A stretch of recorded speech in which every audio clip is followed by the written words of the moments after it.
Salut voyageuses et voyageurs du net, je suis Georges Vernat et je te souhaite la bienvenue sur ma chaîne. J'y parle de littérature, de poésie, voilà majoritairement. Si ces sujets t'intéressent et si la vidéo que tu t'apprêtes à voir te plaît, n'hésite surtout pas, abonne-toi et mets la cloche. Je fais pas mal d'efforts pour essayer de faire grandir cette communauté et je serais ravi que tu la rejoignes. La vidéo d'aujourd'hui, elle va être un petit peu sombre, entre guillemets, parce que j'ai envie de faire un inventaire, un petit peu, sans concession, en étant vraiment réaliste, en allant au cœur du problème et de ce qui me préoccupe depuis quelques années. J'avais envie de faire un inventaire, un peu à la Prévert, si vous voudrez, ceux qui connaissent comprendront, un inventaire de la poésie. Voilà, de l'état actuel de la poésie en 2021. Alors j'y ai réfléchi pas mal avant-hier, hier, en préparant cette vidéo. Et cet inventaire, il est à la fois tiré de mes expériences personnelles, évidemment, que j'ai eues au cours de ces dernières années, et aussi des avis, des opinions que m'ont donné des gens, des connaissances, des amis, ou éventuellement des professionnels du milieu de l'édition. La poésie, il y a à peu près 5 points que j'aurais envie d'aborder en premier lieu pour faire cet inventaire. Et ces 5 points, je trouve, quadrillent, triangulent, de cartographie, si vous voulez, le problème général de la poésie. Alors d'abord, la poésie, déjà, c'est un art qui, malheureusement, à notre époque, tourne un peu en vase clos.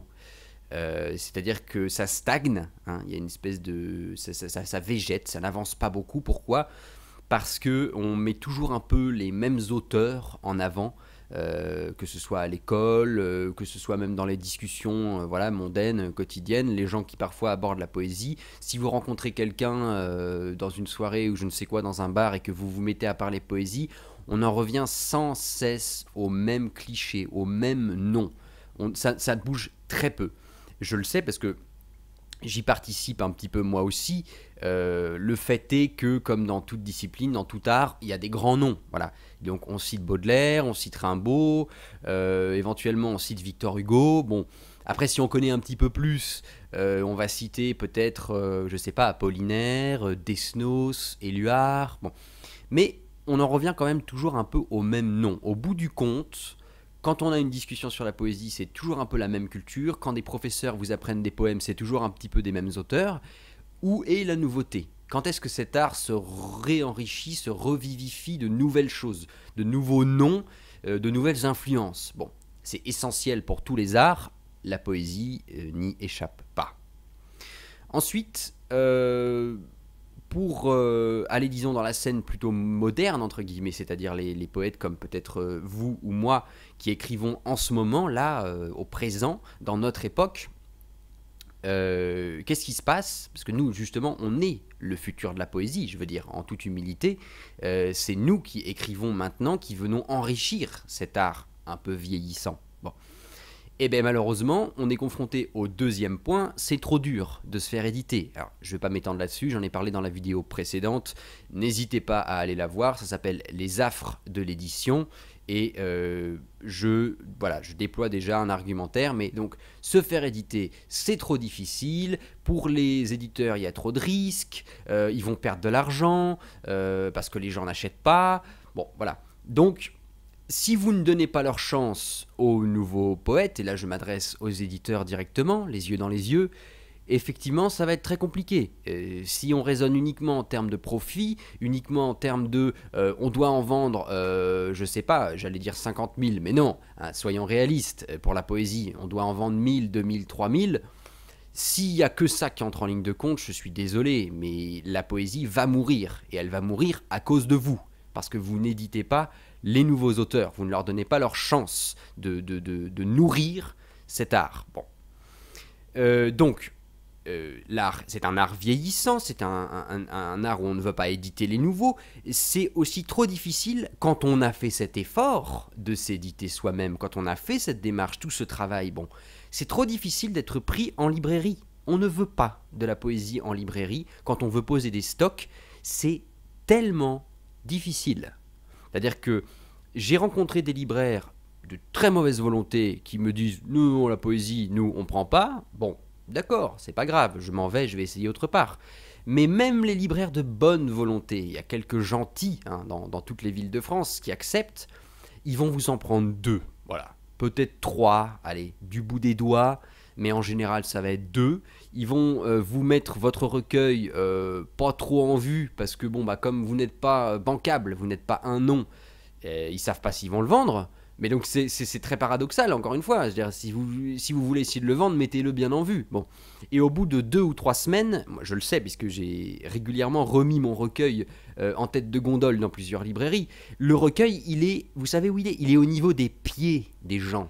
Voilà, il faut le dire, c'est la réalité. S'ils ont un meuble de poésie, vous allez avoir encore une fois Baudelaire, Rimbaud, Aragon, peut-être, Apollinaire, bon, qui sont bien en vue, et vous-même, qui êtes le futur de la poésie, on vous met au pied des gens, tout en bas, là où on ne vous verra jamais. Bon, merci beaucoup. C'est-à-dire que, encore une fois, vous faites en sorte que cet art végète, n'avance pas, ne progresse pas, et vous contribuez à la mort de la poésie. Ensuite, 4e point, la poésie, malheureusement, n'est pas très populaire, j'allais dire chez les jeunes. Ça me fait très bizarre de dire ça, j'ai 30 ans, alors suis-je jeune, suis-je vieux, je ne sais pas. Je suis intermédiaire, voilà, je suppose. Mais je ne trouve pas d'autres termes, donc on s'en fiche, on va avancer avec ça. Pas très populaire chez les jeunes, on va dire. Alors j'en sais rien, qu'est-ce que c'est être jeune, je sais pas, 12, 13 ou plus, bon, peut-être dès 10 ans, parce que je vois pas trop non plus des enfants de 10 ans en lire, mais pourquoi pas? Moi j'en lisais un petit peu, donc bon. Mais je sais pas, chez les jeunes générations, voilà, on va dire ça. Pourquoi? Parce que le rap, le slam sont beaucoup plus populaires, il y a un côté plus punchy, je sais pas, peut-être plus efficace, entre guillemets. La punchline, justement, dans le rap, c'est un côté où c'est une langue qu'on comprend. Pareil dans le slam, ça semble plus accessible. Et puis, bah, je sais pas, il y a peut-être une culture autour de ces artistes qui inspire plus, justement, les jeunes générations. Donc, bah ça aussi, c'est le signe d'un art vieillissant, d'un art qui ne va pas bien. Quand les jeunes de, je sais pas, 12, 13, 15 ans, 16 ans ne parlent pas de poésie, ou alors quand tu leur dis poésie, ils disent ouais, c'est de la merde. Bon, tu te dis que encore une fois, il y a quelque chose qui va pas. Et enfin, le 5e point auquel j'ai réfléchi, c'est que les rares fois où j'ai vu certaines personnes essayer de faire vivre la poésie sur la scène publique, même assez récemment, je pense notamment à Cécile Coulon, qui a écrit un recueil, bon, dont je ne citerai pas le nom parce que j'ai pas envie de lui faire de la publicité.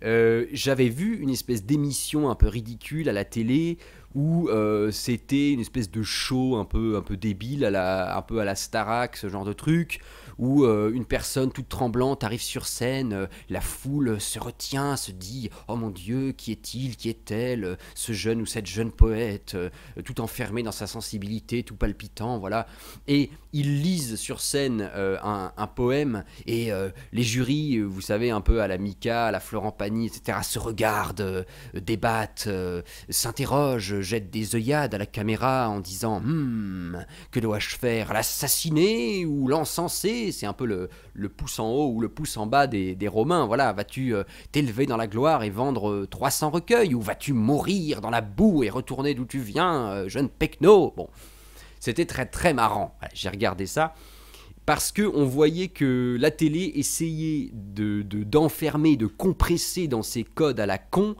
la poésie pour en faire quelque chose de bancable, de regardable. J'ai trouvé ça vraiment pathétique et ça m'a confirmé que la poésie va très mal.